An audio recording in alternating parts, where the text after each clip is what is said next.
Welcome to the show. I'm Dave. I'm Chris. Let's look under the dial. Definitely not. I shouldn't be a big fan. I was trying to get the thing where you would look at me and be like, "Let's look under the dial," and but no, it didn't work. Do you want to do it again? No, no, it's fine. Leave it like this. Now it just seems awkward. Yeah. For everybody involved. Sorry, Yeah. audience. Welcome back. Thanks for tuning in again. Obviously. Yes, thank you. Yeah. We're now on the Clix Awakens, episode 7. Yeah. I made that joke in the last episode, and it wasn't funny then either. No, it's still not funny. No.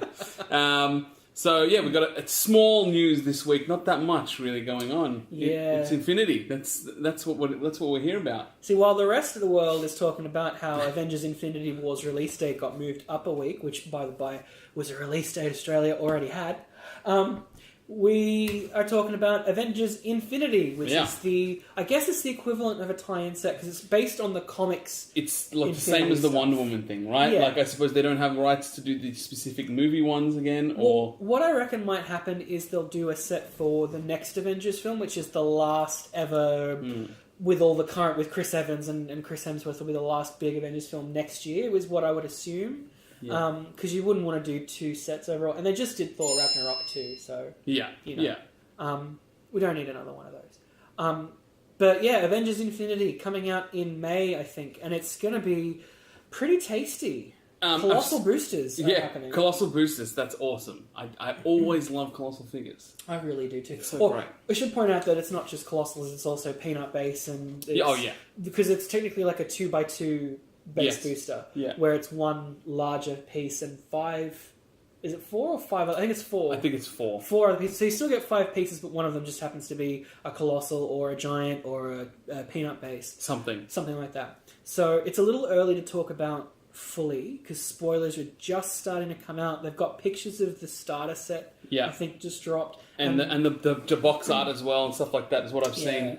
Looks awesome. Classic 90s. Yeah, very 90s style comic, isn't it? Yeah. Which I like that. I always think about like the Black Power Cosmic, with the bubbles and the little yellow outline. Yeah. I'll put up a picture. You know what I'm talking about. Yeah.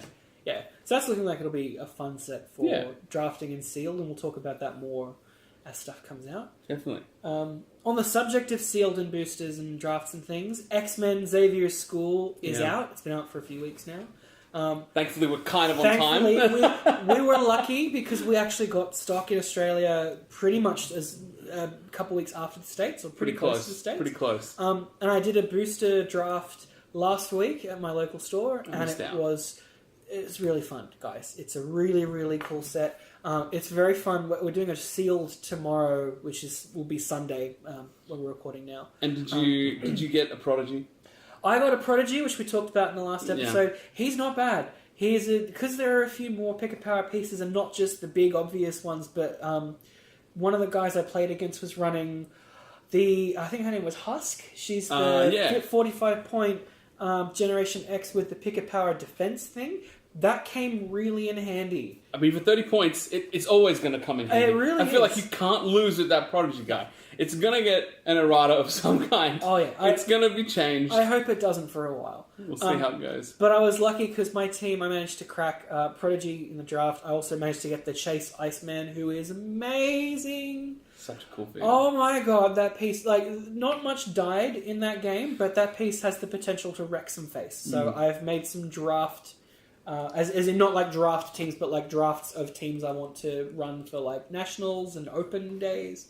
It's going to be good. It's going to be really good. That Iceman is beautiful. But the set is really versatile, and what works really well for stores that have got some stock of Harley still in there is that the 2 sets can actually commingle quite well. They've got a lot of similar point values. The abilities are kind of on par. Yeah. Like the X-Men set, unless you get one of the chases, because the majority of the X-Men chases, I think, beat out and you think some about of the lesser Harley ones. You think about some of the stuff from the Harley set, where it says like if you've got 4 people on your team, it does X, Y, and Z, and whatever. Those don't matter who you've got, right? No. Just the number of people. So I think they're doing better with letting you mix and mingle these kind of sets together. There are so many 30, 40, 50-point figures in X-Men that are solid, like not even just for a draft, but for a constructed play. Like all the first class X-Men, so the Cyclops with leadership, the Beast with the Quake, Yeah. A lot of those are 45, 50 points each, and they're really, really good. So it's not a bad set for X-Men people, but it's also not a bad set for just in general. For every people, yeah. So that's a lot of fun. I think maybe next episode, after I've done the seal, I'll talk a bit more about that. Yeah. Hopefully we can both be there and we can do a bit of brief on that kind of game. So this week we're going to take a bit of time to talk about keywords. Yes. Which we've mentioned quite a few times in the episodes we've spoken about different models and such, but we're here for us anyway. We tend to collect by keyword, and that kind of helped all of us when we were starting to have the right pieces to trade with each other, kind of let us kind of collect different things and kind of kept us apart, so we weren't all looking for the exact same piece. It's very easy to just end up with far too many clicks you're not going to use because you're just collecting everything. Correct. It gives a way to bring your collection to a finer point, I suppose. And it's too much to collect. It really is, which is a good mark of the game. Yeah. It's good that there's not like a one track of things you have to have and everything else is garbage. Like there's a lot of versatility in a variety of keywords. Absolutely. And something that sets Dave and myself and a few of our players apart from others is we also like to collect generic keywords. Yeah. So one of the ones I collect a lot of is future, and I know the new rules kind of have kneecapped generic keywords a little. It's not that bad. It's not that bad. It doesn't help. Because you only get map roll now, right? Just map roll. You just get correct. map roll, no theme, team prob. But you still feel good about constructing a team that's future. And I like the generic keywords because you can bring in people from every universe, whereas obviously the named ones are DC specific, Marvel specific, etc. Yeah, I collect for my generic is ruler, which is an unbelievable keyword. I think it's pretty great. There's a lot in both Marvel and DC that have a ruler keyword, so it's a lot of fun and a lot of really cool pieces. Yeah, definitely. So we're going to focus on a keyword each and kind of talk a bit about what we like about it. Do you want to go first? Yeah, so I do future. I mean, I do far too many keywords to count, which is a continual problem. Literally what we were just saying. What we were just saying is the problem is one that I embrace wholeheartedly. Yeah. But of the core groups that I like build, modern teams out of, future would be one of my top ones. I've been really into it since the Kingdom Come chases from World's Finest last year. Amazing. Which are just great because I was lucky enough to get a Superman in a booster. I got my hands later on Wonder Woman. I've got the Hawkman, the con-exclusive one there. And I just love future, not only because I'm a big science fiction fan, and I find that a lot of the future pieces have some kind of sci-fi feel to them. Yeah. Because they're from the future. So I was just thinking of Sliant Justice when you were talking about the Hawkeye. Sliant Justice. The miswording and misprint, yeah. But I like the sci-fi feel, and a lot of them, a lot of the better future pieces rely on things that are a little trickier. So your prob controls, your perplexes, your outwits. There's always a prob control. There's always a prob control, especially if you're playing Booster Gold, which I've got the one from World's Finest, and I just got the OP Booster Gold and the Skeets as well from that set, both of which are really, really good. And it's just it's cool aesthetically. I like a lot of the aesthetics that come together from the future. So future Spider-Man in armor with the 4 metal arms, which is the Spider-Man 2211. Renee Tilley from Turtles, which is the only Turtles piece that I have.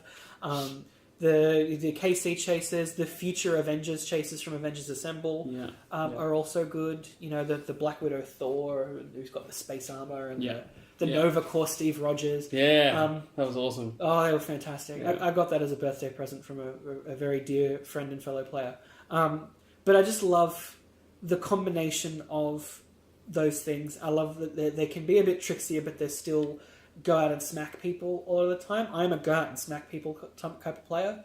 I like the things that hit the hardest and hit the heaviest and, can work together, but aren't necessarily have to be this point, combined to outwit all of your things. It's more just like, no, I'm just going to club you over the head. I'm a very unsubtle player when I'm getting into it. I'm like, give me close combat expert, range combat expert, exploit weakness, penetrating blast. I'm good. Yeah. I find there's a lot of stuff in there. So I really, really enjoy future as For one sure. of my favourite keywords. Yeah. And you have a non-generic one. Non-generic one is what I chose. Because it was hard for me to pick a non-generic one for this, because I've just got Avengers and Justice League and Asgardian and just no. So, what's your one? The one I wanted to talk about was Red Lanterns, the Red Lantern Corps, I suppose. And it holds a special place in my heart because that's, in fact, the keyword I started with. Yep. When we started the game, it was War of Light was what we could purchase. Not that that's what was... set. Yeah, so great. Such a good set. Both runs of it. Yeah, for sure. Yeah. It wasn't that it was the current set. It was still quite... I think it was old at that point still. It had been around for a year. It went out of circulation, I think, like 8 months after we started playing, which by that point, you'd gotten the Butcher, I'd gotten Parallax, I played Sinestro Corps. Yeah.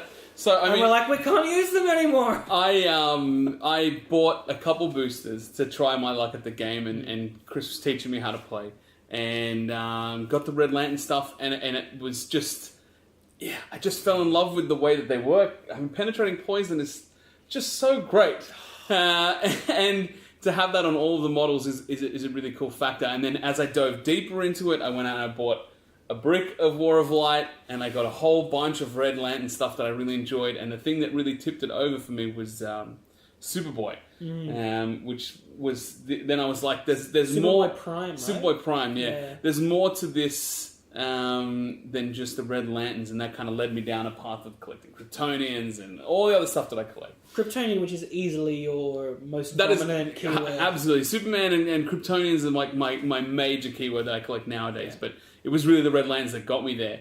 And I was lucky enough to obtain the Supergirl Prime Red Lantern, which helped me a lot through a lot of games. That Supergirl is some bad news. She's amazing. She's so good, but she's just like...